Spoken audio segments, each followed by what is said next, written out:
Hey.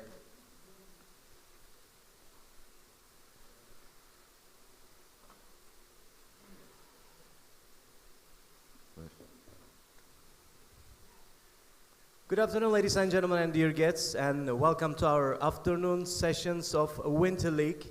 We also have three distinguished guests on the stage today, and we will discuss about new broadcasting opportunities in football. This is a sports media forum, and let me introduce our keynote speakers and the moderator of this session. We already have on the stage our guests, Mr. Peter Angel. He's the director of 10 City. Let's give him a round of applause, please. Thank you. Also all the way from Istanbul, we have Mr. Melikşah İşcan. He's the managing director and strategy growth responsible at Exxon. Welcome. Thank you. And the moderator of this session is, already you know him from CIC Media, Mr. Cem Ülkeroğlu. Welcome, Mr. Cem. The stage is yours. Thank you very much. Well, we're going to talk about the new opportunities in broadcasting and media for sports.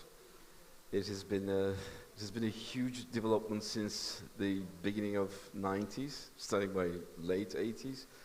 And I will give the floor to my friends to introduce ourselves. Peter, maybe you can give a bit about insight about yourself. Yeah, of course. Good afternoon, everyone, and thanks for having me here in beautiful Antalya. So my name is Peter Angel. My background for 30 years has been in broadcasting and specifically sports broadcasting. And so some of the highlights of the things I've been involved in, I was head of TV production for team marketing when we launched Champions League football in the 90s. After that, I was director of production for host broadcaster for 3 World Cups, 2 Asian Games, and lots of other events. And then more recently, I was in charge of global media operations and productions for Lagardère Sport 5. Now I run a couple of companies. I have a digital consultancy company called D2C Sport, which focuses on direct-to-consumer strategy, and then 10 City, which is my other company, which focuses on really working at the intersection of media production, content, technology, and commercial opportunities. Great. Thank you. And Melikşah, let's hear from you. Good afternoon, everyone. This is Melikşah İşcan. Thank you for having me. It's a pleasure to be here. I'm here representing Exxon, one of the leading OTT providers in Turkey. I'm quite fresh in the broadcasting areas. Before Exxon, I worked for various companies, including Amazon, Coca-Cola Company, and Nestle, in mostly commercial areas and digital strategy field. That's about it. Okay, and to briefly introduce myself, I've been in the sports management industry for 25 years. For 10 years, I've worked as the commercial director and then a commercial consultant for the Turkish Football Federation, including all things like selling of media rights, marketing of sponsorships, ticketing, event management, and so on. And after that, I started CIC, which we consulted a couple of brands for their sponsorships, like Beko Barcelona deal, and we've served the Azerbaijan Football Association with their production and setting up a TV channel. Later on, I worked with Saran Group to set up S Sports OTT platform and also linear channels in Turkey. And with that as well, we did all the rebranding and international TV production and distribution for Turkish volleyball leagues like the League of Sultans and the national team and all. So yeah, let's get into our topic, which is really interesting. So as I said in the beginning, I mean, by the beginning of 90s especially, until then we had some government channels, state channels all around Europe, and with the beginning of 90s there was a change of private channels becoming also in Turkey and also in Europe. which also shaped a lot of things like the regulation of sport and how to deal with media rights and everything. Yep. And after that, it's been a hell of a ride. Yeah? Would you speak a little bit about that evolution, how we came to this point? Yeah, for sure. So, yeah, it's a really interesting point, Jem, that you're making, because the things we know today about how TV stations and TV channels and broadcasting works, it's all informed by what happened 50, 60 years ago when TV channels and stations were sort of invented. And it's really limited by the technology at the time. You had to have kind of transmitters on the ground, and you need to have cables, and it was all very, very basic. And TV was like that really until the end of the 80s, the early part of the 90s, when we started to have satellite television. And because of that, every country had its own TV channel, and often every state in every country, every local federal state had its own TV channel as well, because that was limited how far you could transmit. So you had all of these different national TV stations and local TV stations that cropped up, and that's really how our business has evolved until now. Every country had its own language, every country had its own cultural priorities around what they put on TV. Some countries had very strong government influence on their channels, other countries not so much, depending on where you were. And that began to change in the early 90s when satellite TV happened, and then it was possible to broadcast from one country to another country.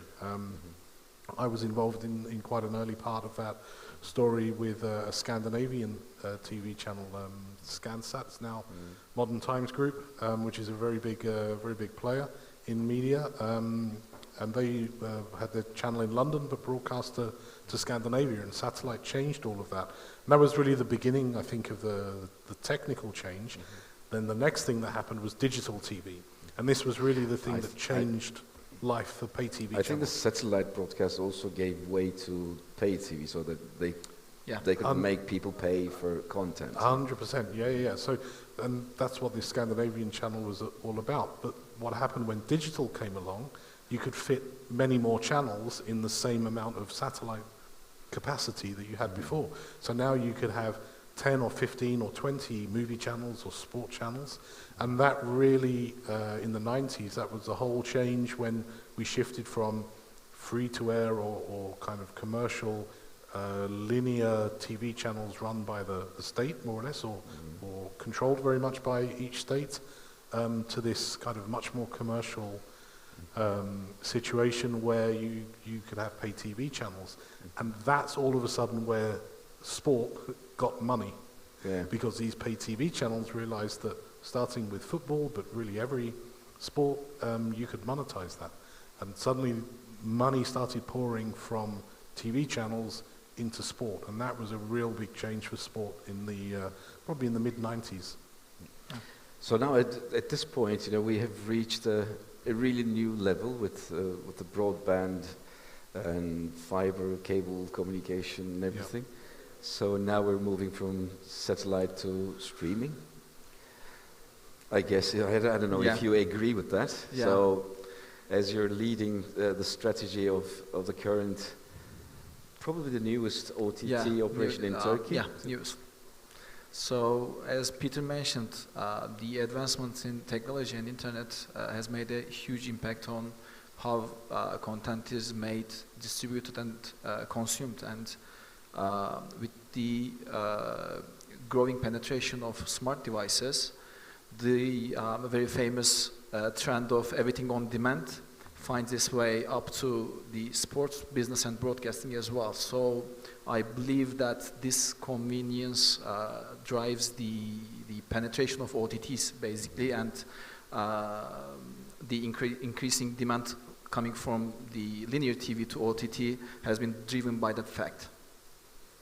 Great. So actually, this is what I think to do. We can maybe spare a significant amount of time speaking about OTT and where we are now with that, and what are the potentials and possibilities that it provides, especially for sports organizations.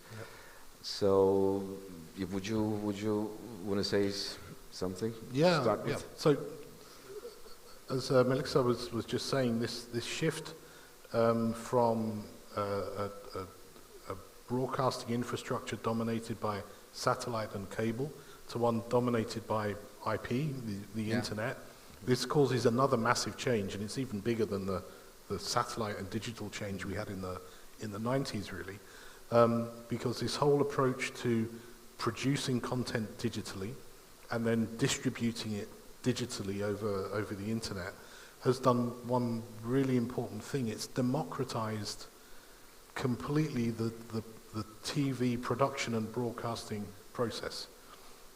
20 years ago, 30 years ago, it was so expensive to do anything like this. You had to build infrastructure. It was a national infrastructure kind of story, or you had to launch satellites, and all of that was really, really super expensive. What the internet revolution has done for broadcasting, it means that literally anybody can be a broadcaster of some sense. If you've got an iPhone or a smartphone and a Wi-Fi connection, you can be a broadcaster. So this democratization of the whole value chain of broadcasting has meant that everybody's doing it, so the costs have come down. It's now really easy to do. There are positive and negative elements to that fact. But now everybody can be a broadcaster. Every organization can be a broadcaster. Every club, every federation, every league, every fan, every player can be a broadcaster in some kind of sense. And that just opens up lots and lots of opportunities, but it also opens up lots of competition, and it gives you plenty of other issues which we'll speak a little bit about later. But fundamentally, because it's now so easy to create content and then distribute content to the people who want to see your content, means that this revolution that's happened in the last 10 years but has really turbocharged in the last 4 to 5 years. Content consumption has been liberated as well, so now you can watch whatever you want, whenever you want it, and wherever you want it. So it amplified the content consumptions and duration spent watching content. So that's really huge. So let's talk about that a little bit. I mean, it's with the OTT, and it's still, we have the digital satellite broadcasters in place. They are still operating, and linear channels and everything. And you're now leading this OTT. Yeah. You have sports content, you have entertainment content and everything. So, and I'm sure you're also looking into all the developments and what's going on globally in certain markets. So how do you see the environment now in terms of all these different players, different technologies, and where OTT and how you think and the shift will be, or who is going to dominate that kind of thing.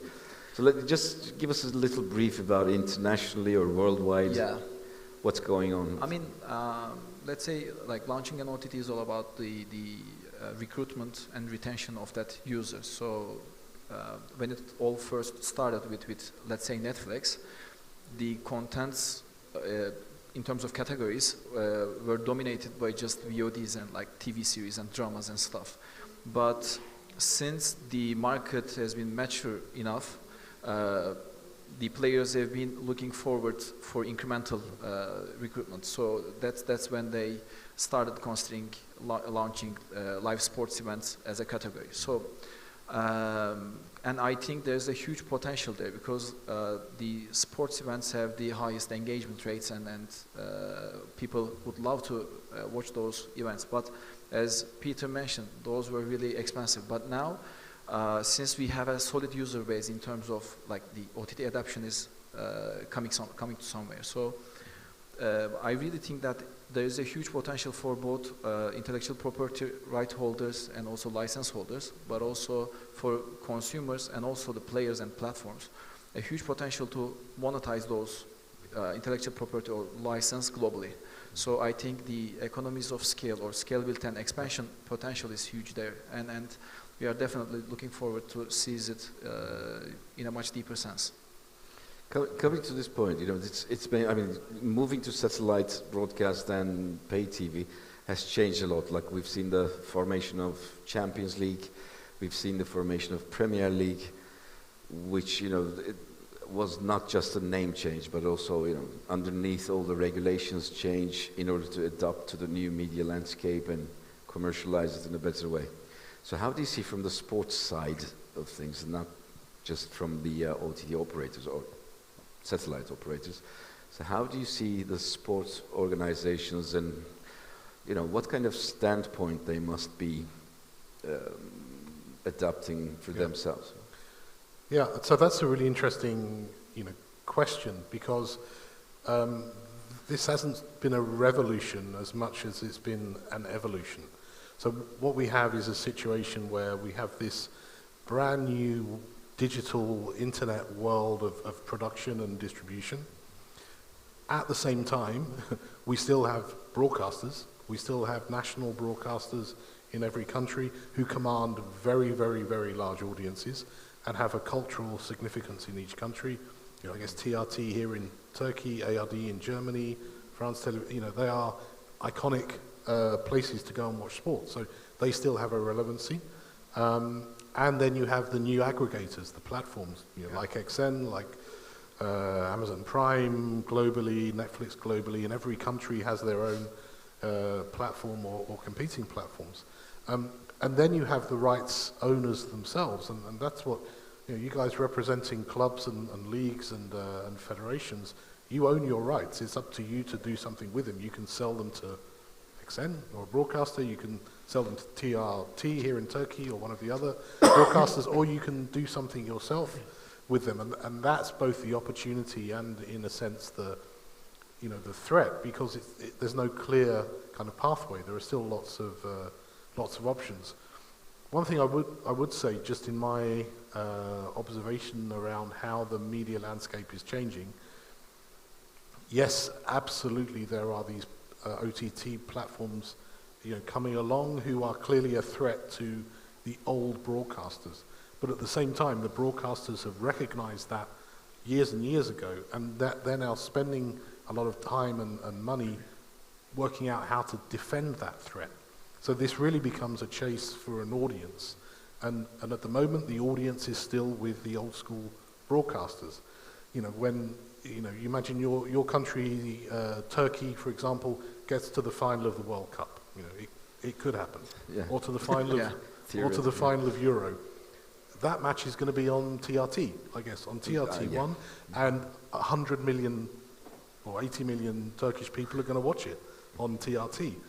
And that's how it should be. So the audiences, the big audiences for these big milestone TV events are still on free TV. So you can't ignore free TV, but at the same time you can recognize that most of your content isn't Turkey in the World Cup final, or Russia in the World Cup final, or Germany or whatever. It's just regular day stuff. It isn't Beşiktaş playing Galatasaray or Fenerbahce. It's some other smaller match. And that's where the opportunities in these other broadcasting partnerships and methods of broadcasting become so important, because before that would have been lost money. You couldn't monetize that at all. Now you can. So now if you can play in all three parts of the ecosystem, you have your free to air TV deals for your big stuff. You have your pay TV, OTT deals for your general day-to-day content that goes every day. And then you have your OTT for the things that are important for you as a club, your youth team, if we're talking about football, your women's team, that kind of thing, things that aren't interesting to TRT or to XN. Then you have an opportunity to, if not monetize that, at least get exposure for that. Yeah, that is really valuable, and I think it adds another revenue channel to the system, right? Like it's another additional layer that you can monetize, for example, your content outside of your mainland for the clubs and for the leagues or minor leagues even. Yeah, before, you need to have some kind of agency to receive your signal and distribute it to somewhere, but now you can do it with just click on a button or something. Exactly. But here also there's another question rising with all this technology and everything. The convenience for consumer side, which is also, I think, is the thing that creates some kind of tendency towards using piracy. Yeah, that's very important point for us. Pirated content, and I'm sure you're dealing with that quite a lot in your daily life. Yeah, like you know it well, but this year we made a bold move to acquire UCL rights for the upcoming 3 years, and I think that adds value to our ecosystem, and it's really a milestone for Turkish OTT industry as well, and we really like enjoy having that content in our system, but it brought another problem to our day-to-day business, which is fighting against piracy. And we made a research. That research showed us that 88% of the sports audience use pirate content providers or pirate channels. That's really an amazing figure. And we. So they're actually using. So they're not like. Yeah, can use. They are actual users. They admit that they use that, and it's really hard to grasp because people basically don't see this as a theft or as illegal. They just because it is so convenient, and those pirate channels aggregate multiple providers, which brings convenience. They prefer to use it, but. We've made a huge progress fighting against it with the help of the authorities and also utilizing the technologies, anti-piracy softwares and stuff.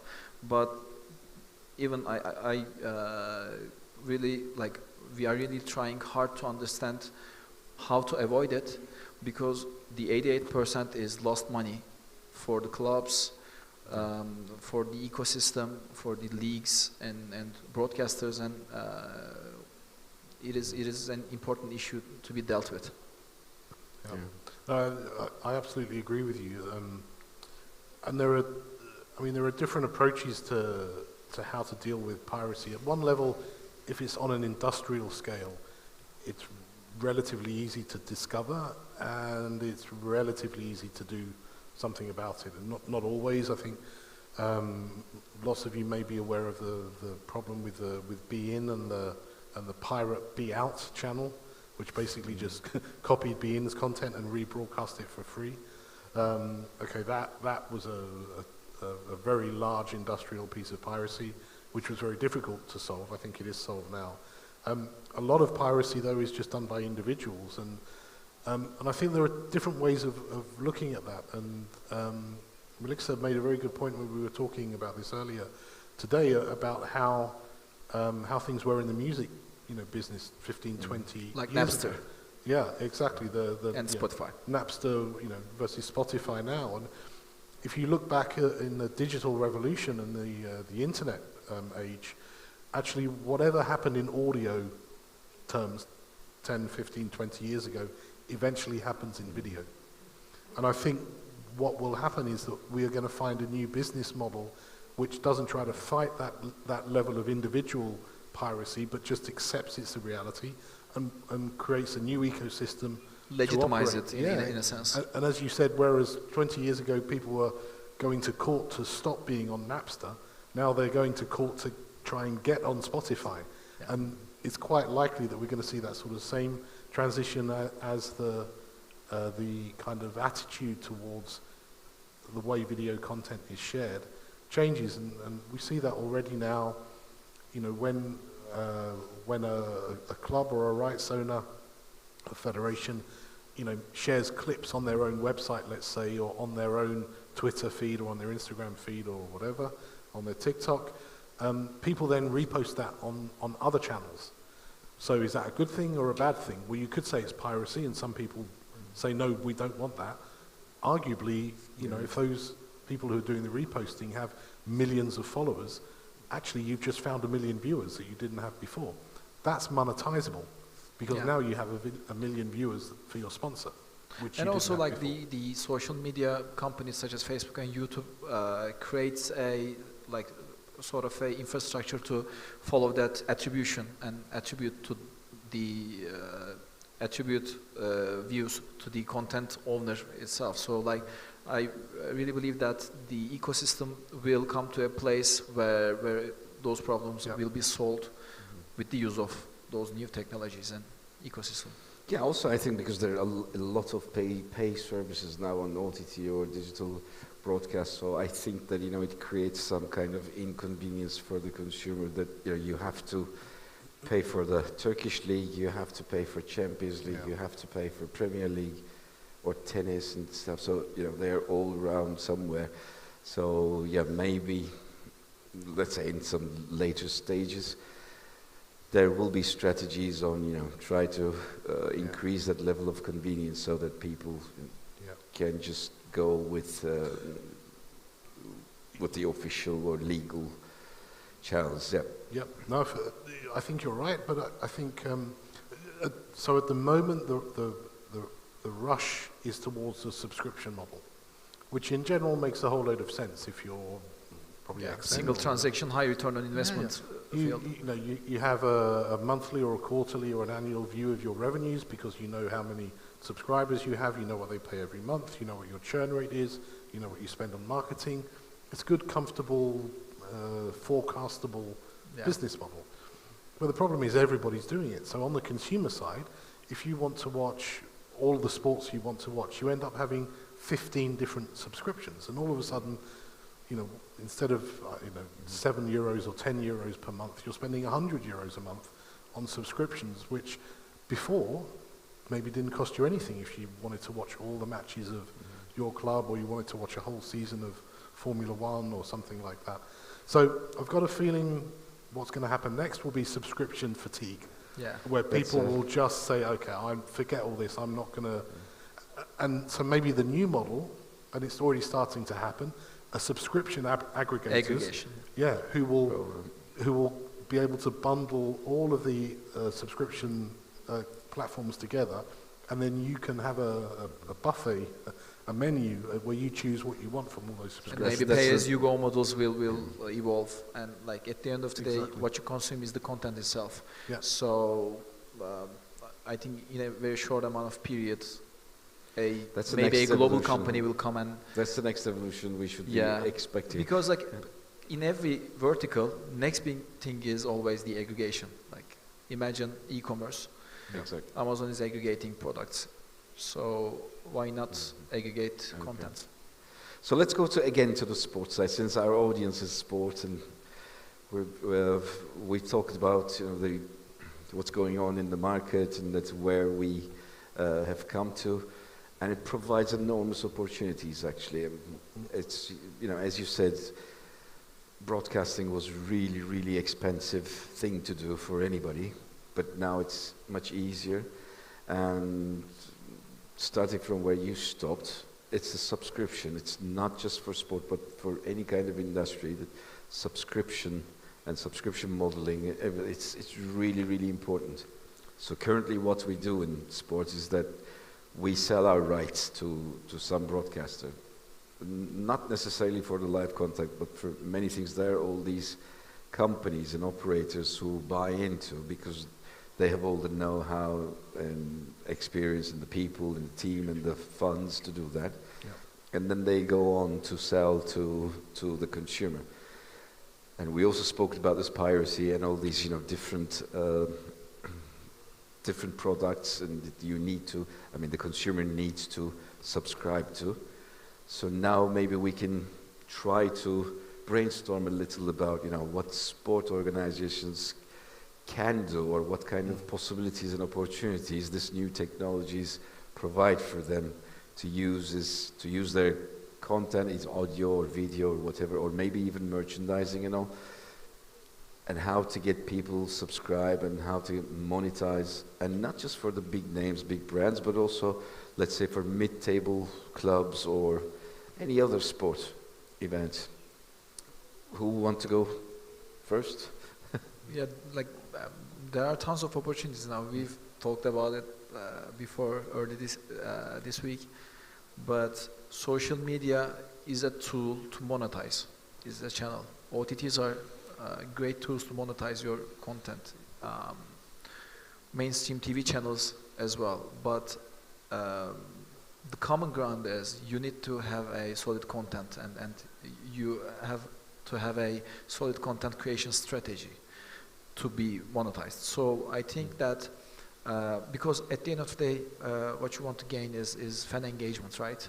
Because like it's sort of attention economy, so you have to draw attention of your audience, and I think it's a marketing initiative at the end of the day to have a solid marketing vision and how to monetize it basically.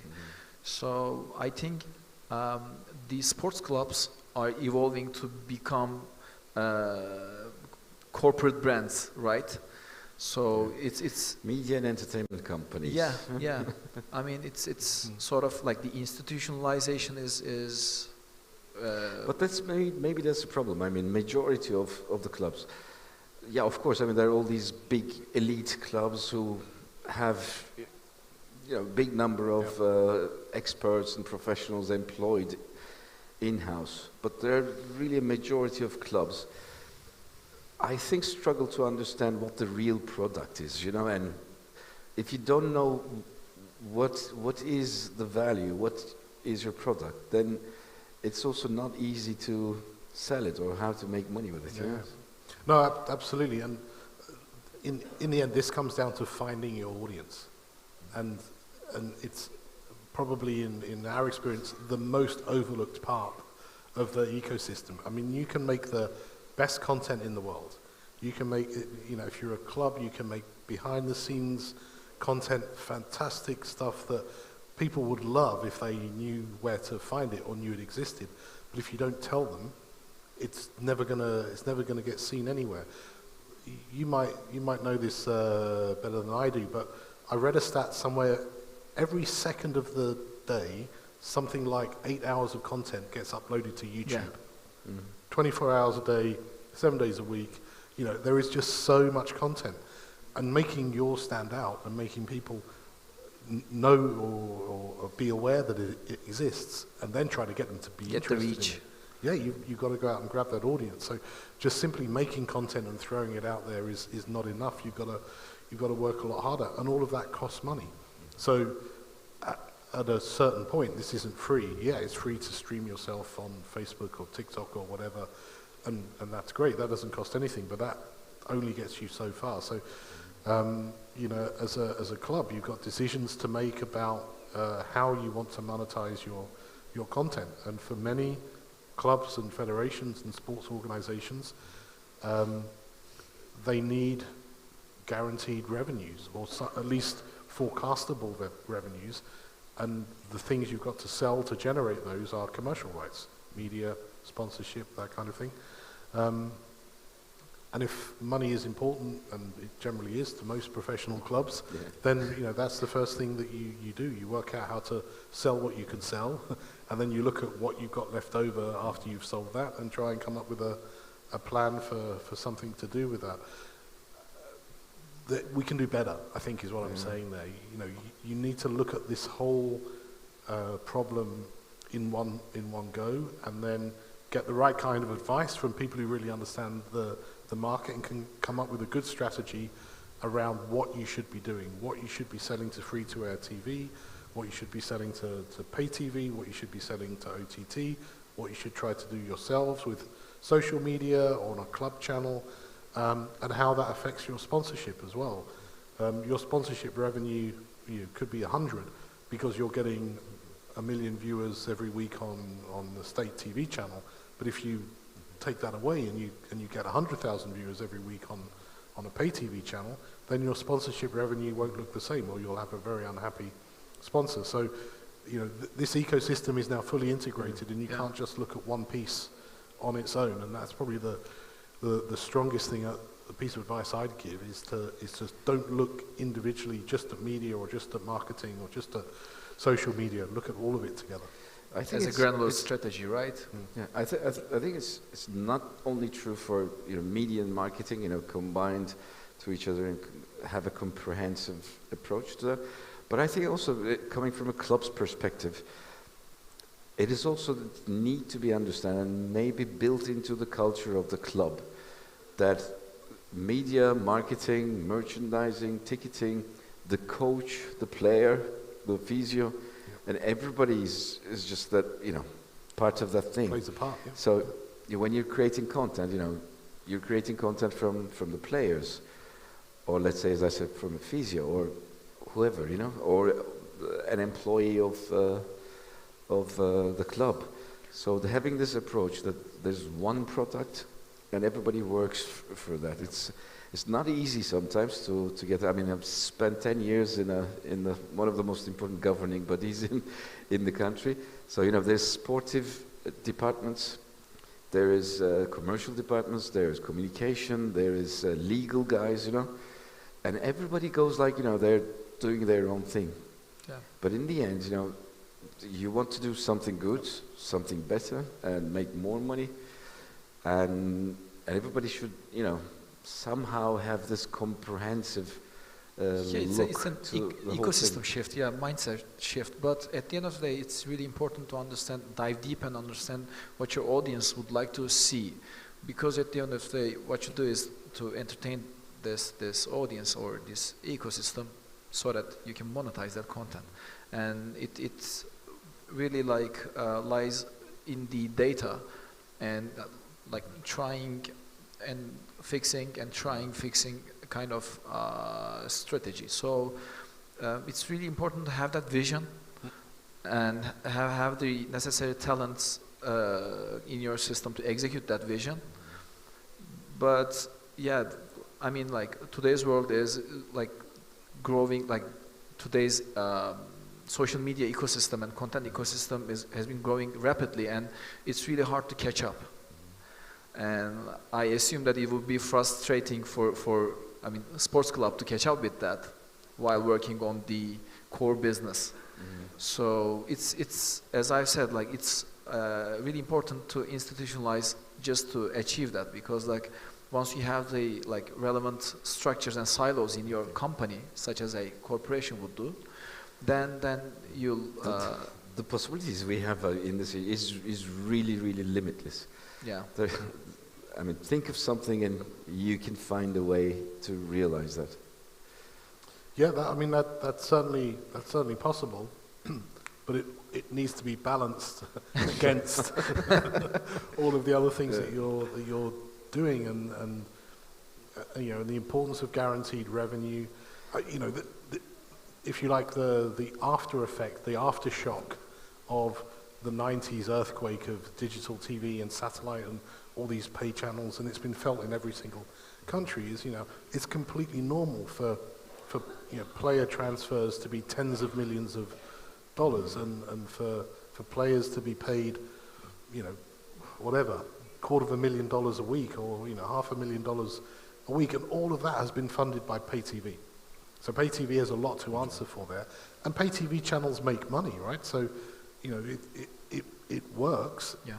Except now you want to keep that going. You cannot ask all the players to take a pay cut just because, you know, you want to try something else which may fail.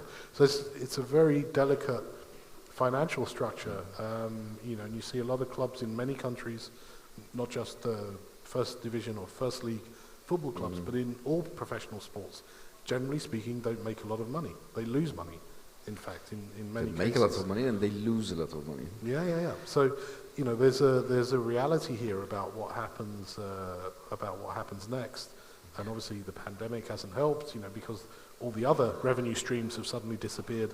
If there are no matches or the stadiums are empty, you know, then that causes a lot of financial stress on all sorts of clubs. But so yeah, there are limitless opportunities, but they're not free. They're either free because they cost you an investment, or they're free because you will lose revenue somewhere else in order to try those out. And, you know, and that's why, you know, OTT platforms, and let's call them the new pay TVs, because everybody's going to be an OTT platform in 4 or 5 years. You know, when we speak about OTT platforms, it's basically like whatever you can do on a website, you can do there. Like you can sell your shirts also there. You can, you know, show your content. They pay for it. You can even, you know, text each other and stuff. No? It's sort of a super app approach, right? Like it's like a super it's app. kind of like, again, I would like to give an example from e-commerce ecosystem. But once e-commerce companies started operating, they were just operating as e-commerce only services. But right after that, they would like to have another piece from their potential users' life cycle. And for example, Amazon launched its VOD service. On top of that, they would start room reservation service as well. And like they want to surround yourself with additional services so that they would dominate your life, and so that like it will make them a super app.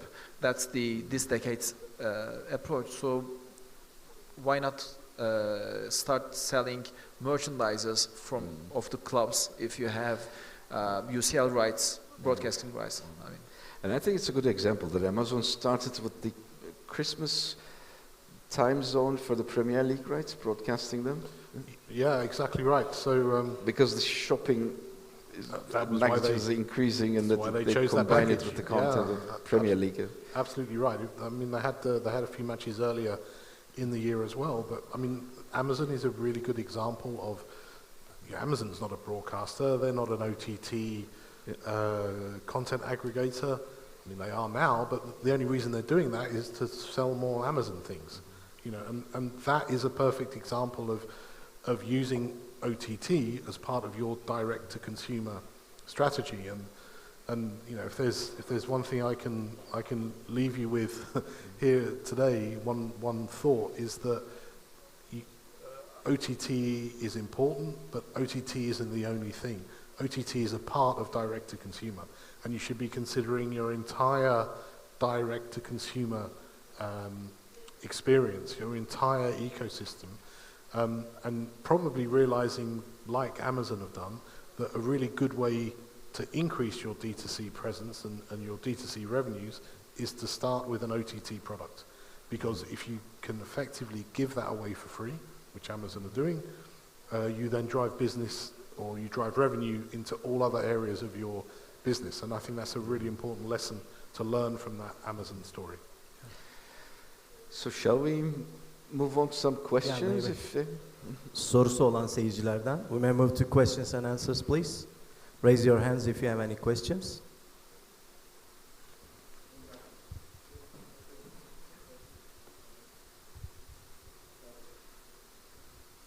I guess the question is probably more geared towards Peter from something that he said earlier on. The clubs can monetize their own or themselves through broadcasting. Is there not a danger at some point that the clubs like Manchester United will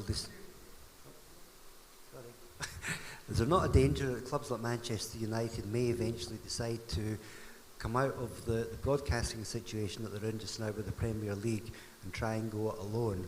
Or was that maybe something that the Super League was maybe looking at, which is what drew in the 12 clubs, or 16 clubs, to try and form that? Yeah, and I think that solidarity question amongst the clubs is a really interesting one, and we've just been through that in Italy, I think, a few years back, where a few of the major clubs withdrew themselves from the collective bargaining agreement that they had, and I think it's a danger everywhere.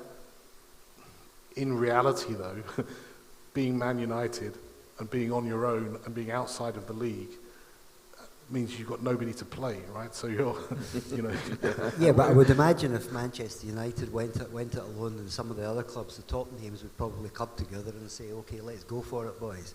Because they've got a huge fan base, they've got a huge opportunity to make money. Yeah, it's not new. We've been in this world. If you look at one level up, with the European Super League, proposals that have been hanging around, since I started, so 25 years since a bit more Champions League, 27 years since Champions League started. All of those 27 years has always been a breakaway, league hanging around, and it's always been defended. So I think, theoretically there is a risk, but I think practically it's so unlikely to happen because the value of the league as a whole is worth so much more than any one club. So you could take United City or Besiktas Fenerbahce has got individually the value for that match is worth 20 times Bournemouth playing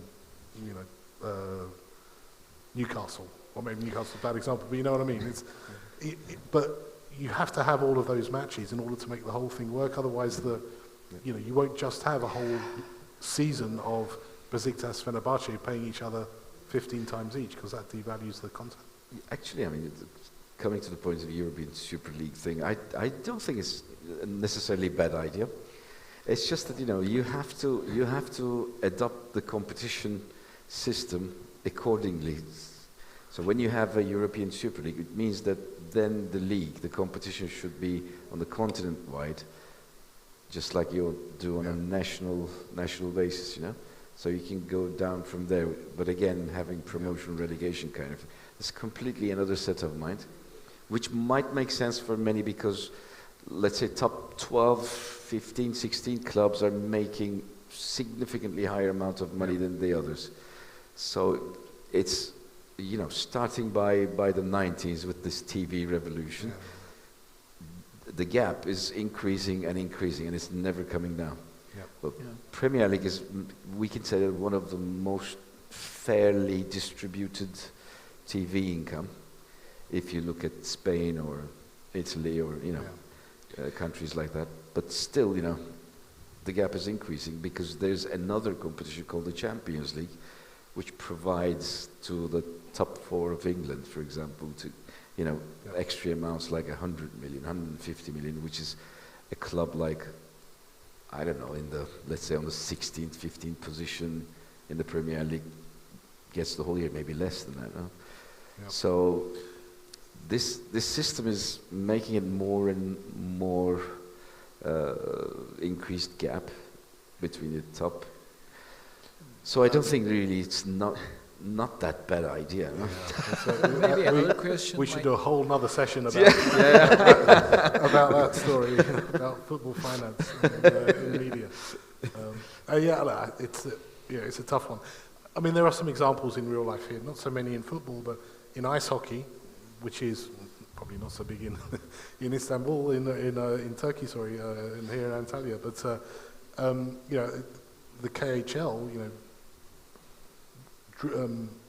which was a kind of Russian-led, Eastern European-led league, they created a brand new league and they invited some of the top ice hockey clubs from the Scandinavian leagues to come and join. And I think I'm right in saying only one did, which was one Finnish league. The Swedes all stayed where they are, the Norwegians, the Swiss, I think maybe a Czech club went as well. And why did they do that? Because they realized the value of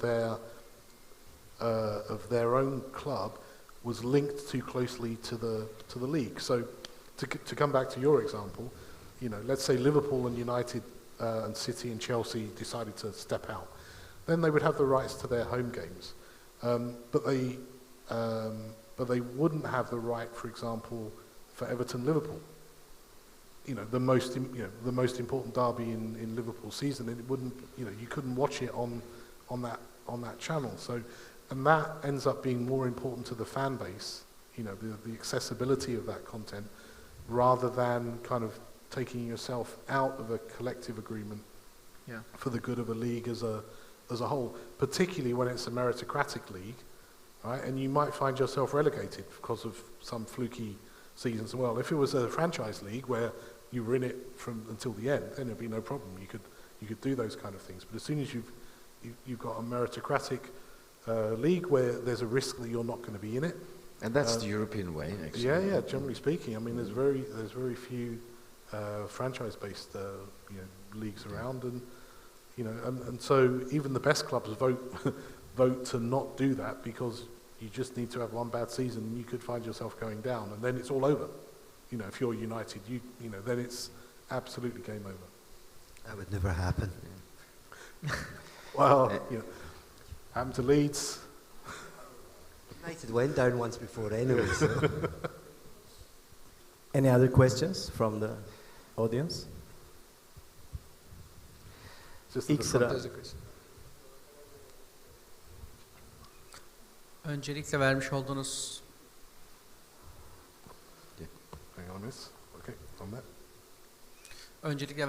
değerli bilgiler için teşekkür ediyorum. Ben spor yönetimi alanında çalışıyorum. Hep şu konuları düşünüyorum. 2 tane sorum olacak bu noktada. Birincisi şu, yayın, milyon dolarlar, gelirler, olması lazım. Olmasa futbol bir yere gelmez, ilerlemez. Peki bunun yanında çocuklara, gençlere spor kültürünü oluşturmak adına onların bu içeriklere ulaşması gerekiyor. Yani ben futbolu niye sevdim ya da sporu niye sevdiğim de düşündüğüm zaman böyle o izlemiş olduğum yayınlar. Yani bunlara ne kadar kişi ulaşabiliyor, ne kadar izleyebiliyor ki Z kuşağı diyoruz, futbol izlemiyorlar neredeyse. E-sporla ilgileniyorlar, farklı branşlarla ilgileniyorlar vesaire. Bu spor kültürünü oluşturmak adına yani bu yayıncılıkla ilgili neler yapılabilir? Nasıl bir strateji burada devreye sokulabilir? Birincisi bu. İkincisi de şu, yani tabii ki bu telif hakları vesaire durumları var. Çok denk gelmiştir. İşte bir gol oluyor, telif hakkından dolayı o golü yayınlayamıyor kulüp ya da yayınladığı zaman iptal ediliyor, video siliniyor. Onu böyle bir animasyonla yayınlıyorlar. Yani kulüpler bu noktada taraftarlarla etkileşim haline geçmek için, iletişim kurmak için onlarla içerik üretmeleri gerekiyor. Böyle telif haklarıyla ne kadar etkileşim haline geçebilirler ki? Böyle iki tane aklıma takılan sürekli hani gerçekten düşünmemiz gereken önemli noktalar var. Bunu sormak istedim ben aslında. Ben şimdi bir ilk bölümle ilgili bir şey yapmak istiyorum. Tam size denk geldi aslında. Bana da biraz evet, ben de federasyoncu falan olduğum için geçmişim. Yani şöyle aslında şeye bakarsınız, burada hani konuştuğumuz o televizyonların özelleşmesi vesaire, işte paraların gelmesi, büyümesi vesaire gibi. Futbol bunlardan önce aslında çok sevilen, çok takip edilen bir şeydi. Yani hani mesela Türkiye'de düşünürseniz 80'li yıllara kadar falan zaten yayın falan yoktu, yani lig yayını. Akşam TRT'yi beklerdik, işte tek kamerayla çekilmiş bir 2 gol özeti falan seyretmek için. Öyleydi ve herkes de bayılıyordu yani futbola. Futbolun bence şöyle bir şey tarafı var, güzel tarafı. Yani hiç para olmadığı zaman da çok seviliyordu ve insanlar futbol oynuyordu. Ha ne oluyordu? Rakamlar küçük olduğu için belki o şehrin veya kasabanın neyse zengininin kendi cebinden harcayacağı şeyle halledebildiği bir şeydi. Aslında yani artan gelirlerle futbolcu gelirleri arttı en çok bakarsanız duruma. Yani çocukların da hani biz bunu açıkçası bu yani dün akşam ve bugün biraz sohbet ediyorduk beraber Peter'la ve Melikşah'la. Hep işte paraya yönelik şeye bakıyoruz, yani medya haklarından işte şöyle satalım böyle satalım bu kadar yükselsin vesaire diye. Ama mesela Peter'ın çok güzel bir şeyi oldu orada, yani öyle kullanılması gerekiyor ki şimdi kanal çok fazla artık. Yani şimdi bu lineer televizyon dediğimiz işte bildiğimiz normal işte bizim hani TRT, Kanal 5, Show TV gibi hani belli akışa göre yayın yapanlar. Bunlar var elimizde. İşte uydudan kapalı şifreli veya şifresiz yayın yapan var. İşte OTT dediğimiz bu app'ler üzerinde yapanlar var. Sosyal medyalar bile artık halde, yani aslında YouTube'da veya Instagram'da bir hesap açtığınızda orası da bir yayın alanı haline dönüşüyor. Ve oraya geleceğim. Yani Peter'ın da konuşurken söylediği şey ki önemli, bence kendisi biraz daha açar orayı. Satış yaparken aslında ya da elinizdeki medya haklarını değerlendirirken buna göre bir yapılandırma yapmak lazım.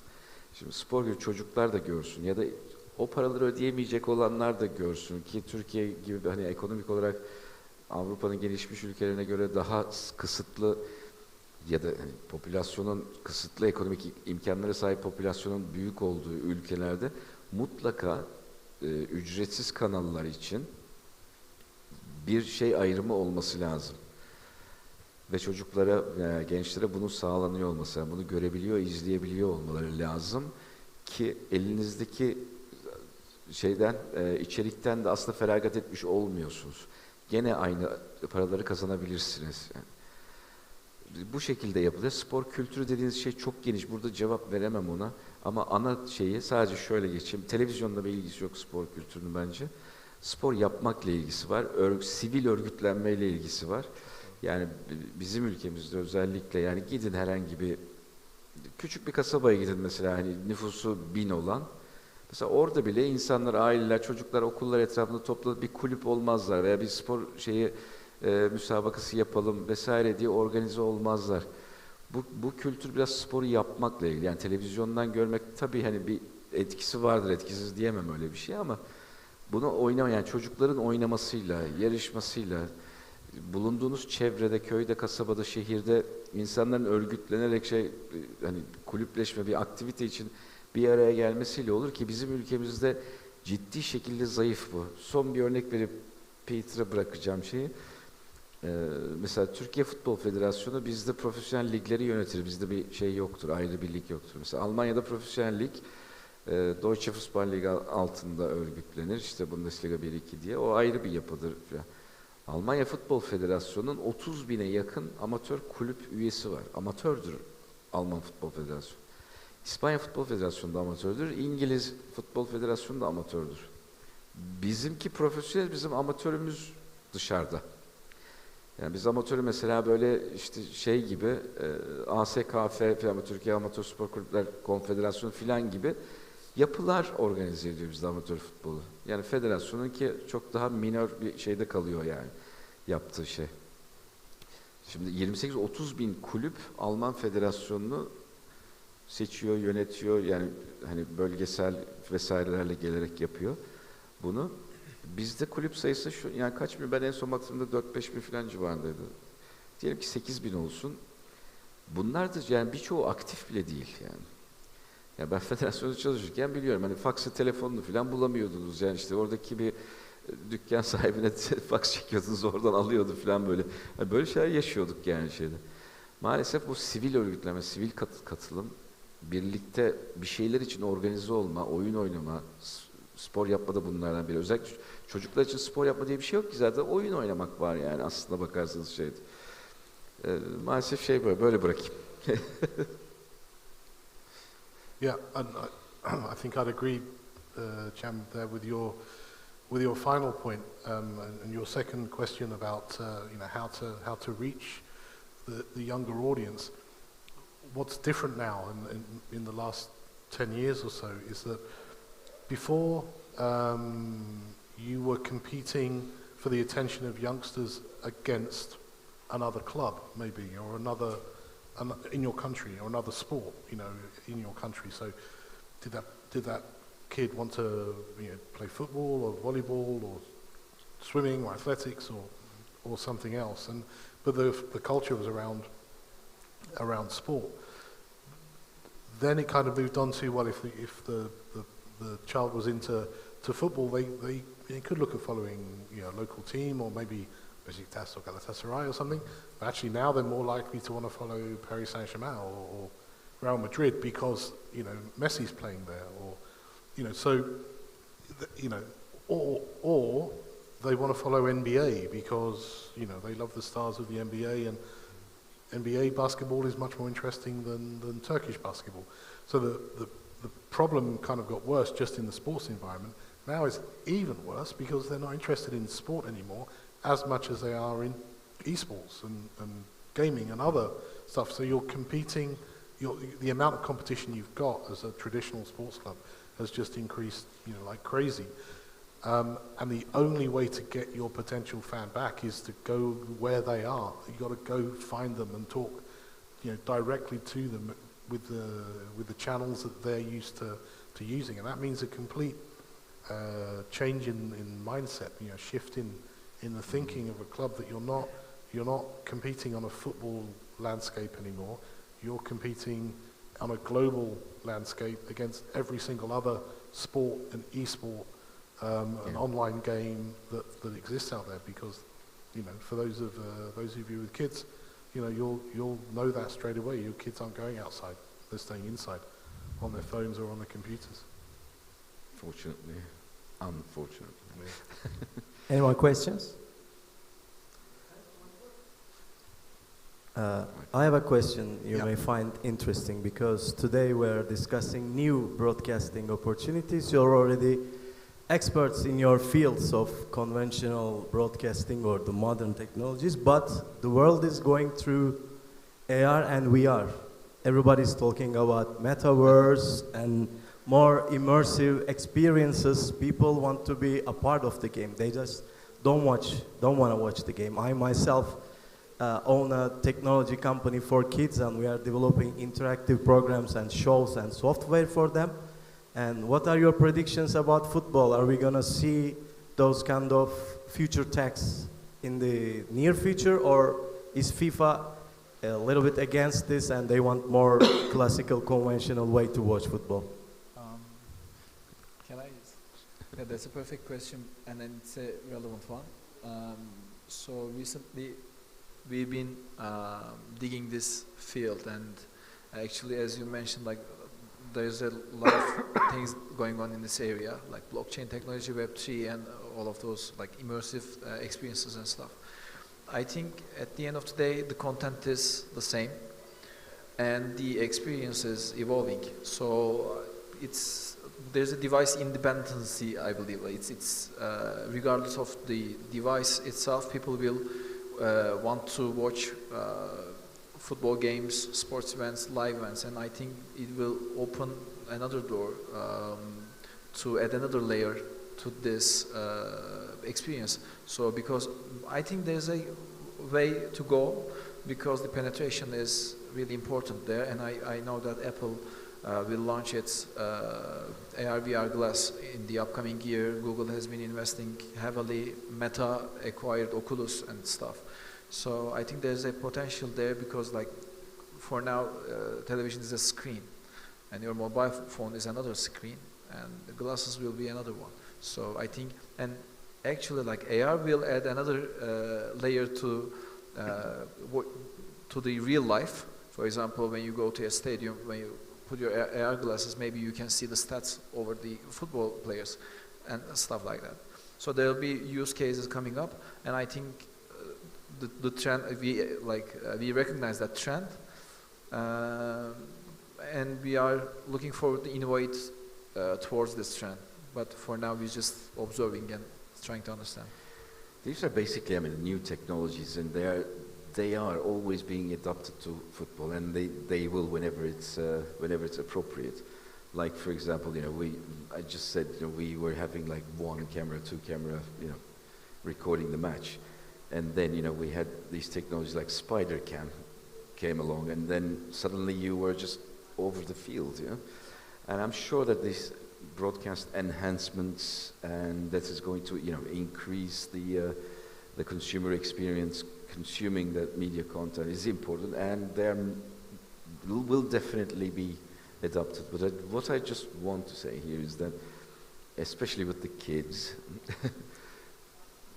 what we should be more encouraging them with is that not try to experience sports within their or in front of their computer screen or something, but we have to take them out. That's a physical activity. I'm not saying that they shouldn't play video games or something. I'm not that old, but but the thing is, it's kind of like I think, especially with this e-sport thing, we are really encouraging the kids to heavily to stay there, to buy some stuff, to spend 8 hours in front of the screen playing something or competing against one another. And so I really am not in favor of calling it e-sports or something. Just call it gaming or whatever you like to do, because the kid is not, practicing any sport in front of the screen. I don't say they shouldn't do it. They should do it. They should have fun. Kids should play whatever they want to do. But we must encourage them to be out, to go to physical activation, to play with other kids and stuff, which is really, really the important thing. For sure. Thank you for your answer. Any more questions? Do we have time or not? Sorry? Do we have time for more We questions? do have like 5 more minutes. Oh, okay, Yeah, okay. please. Sorry. This, I suppose, direct more at Melixa. You mentioned before about piracy and how it's a huge problem and a global problem. Is the piracy, though, as such, is it not a lot of it been the result of what the broadcasters have allowed people to watch and having access to it? For example, I quite freely admit to pirating Sky Sports. Sky Sports will not broadcast it to me in Turkey. And this is the same for a lot of my friends, around, in various countries in Europe. They want to be able to watch things like this directly. I would happily pay for it. So I've been forced to do something that I'm not allowed to do. That's you made a point there, and it's funny that Peter and I and Cem Bey, we talked about it earlier today. Yeah, that's a case, but as I mentioned, like we are talking about 88% here. So that's a case. That's for sure. Like the globalization of those licenses, it's a fact. But I don't think that the majority of the issue has been caused by this fact. There's a room to grow there as license owners maybe reshape the broadcasting, like commercial agreements, or maybe like there's a room to go there. But for example, in Turkey, people would choose, let's say, IPTVs over actual OTT providers is purely due to the convenience of it. They might find all of the channels and all of the sports events in one box. Basically, the main point is there, and I think that a company will legitimize this business and convert it in a like billion-dollar company. That's for sure. But until then, we have to find ways to fight with the piracy, because like it harms the total economy, and the money that would otherwise go to the sports club has been disappearing. Yeah, but is it not down to the broadcasters or the publishers or the owners of the rights to find a way quickly to globalize it, to make it readily available? Because the longer it goes on, the more and more people become used to the piracy. I mean, I've been here now 17 years. When I first moved over, I phoned Sky, can I have the Sky broadcast in Turkey? No, you can't. Yeah. 3 months later, 3 years later, having tried to watch it in Digiturk, which didn't suit. I mean, the picture was quite right, but I wasn't getting the background that I wanted. And most of my friends have done the same thing. And now more and more people, even in the UK and probably in other countries, are using pirated broadcast. Firstly, because it's the convenience factor, which you say. Secondly, is price, because price has become a very important part. And then the third part is obviously the international borders.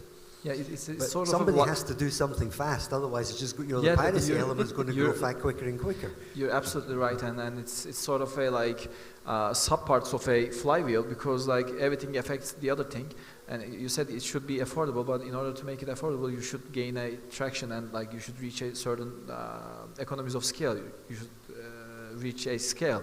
In order to do that, you have to have a sort of you have to be backed up by a VC to have that tons of money to burn to reach out to the scale. So disruption will happen once the collective ecosystem, when ecosystem will act collectively. And we are running out of time. That's for sure. But I think that this collective understanding is getting somewhere. And I think because as you may imagine, like the OTTs has been here only for the past decade, so it's a new thing. But like when we talked with authorities in governmental authorities, they recognize this problem, and we recognize this problem. License holders and IP owners recognize this problem. Clubs started to recognize this problem. I think like it's inevitable to see a bold move. You know, like 5 to 7 decades ago, there was this economic thinking with the planning pros and the market pros. So market does everything right, and the others, the more leftists, were in favor of planning and everything. It's kind of like we're in the middle of that, somewhere in between. There's the market demand coming. Like people want to have just one subscription, or let's say at least one intermediary where they can reach everything. And on the other hand, there's the rights holders and the current situation, what they're doing. So I think we've got a little more time, but in the end, we're going to be heading that route. Yeah, I agree. I think we will get there. And I mean, you make a very good point. We were just talking about that exact point this morning, and it comes back to where we started. Actually, the whole system is set up like that because 50 years ago, the way to broadcast TV was on a localized basis in one country, and that's how TV rights have been sold ever since. Now that the technology borders have come down, and it's, you know, in 3 years' time, probably Sky won't be on satellite anymore. It'll just be on the internet. So it doesn't matter where you are in the world. You theoretically, technically, you could watch it if you're commercially allowed to. So, you know, I think we're heading there, and you know, it's that Napster to Spotify trajectory is going to happen, you know, in the broadcasting environment as well. So, yeah, but look, I'm with you. I think it's an outdated thought process, and it's designed to protect the revenues of the very highest rated sports, let's say. And as long as that continues, then there's going to be some resistance against doing what you're proposing. But I think it's inevitable. It's going to happen. Or maybe not. Maybe there will be a way. People will find a way to both satisfy them and satisfy the consumer in some way. Yeah, no, and I think that will happen. It's inevitable. But at the moment, you know, I don't know, there's 12 million Sky subscribers in the UK, and there's 10,000 people who outside the UK who want to be, and that's just a tiny number, so it's not worth worrying about. And so, yeah, you do your piracy thing, and that's the cost of doing business if you're Sky. You're not the problem for Sky. The problem for Sky is all the pub owners in the UK, you know, who are not paying them, you know, $10,000, $20,000 a week or a month for the right to show Sky because they're pirating content. Yeah. That's the problem, not you. So the argument is, well, why don't we just find a different way of serving you? And yeah, it's buried in rights restrictions and that kind of thing, but it'll come. We'll figure it out. We will figure it out. We will figure it out to solve this problem. Yeah. Finished? Is that all, gentlemen? Thank you very much. Thanks so much. Thank you very much for your insights. Thanks, everyone. Ladies and gentlemen, let's give a big round of hands one more time for our guest speakers today. Thank you. Mr. Melik Shah, Mr. Peter, and Mr. Cem. The next session is going to start in 10 minutes. Thank you very much. All right. Yeah, good fun.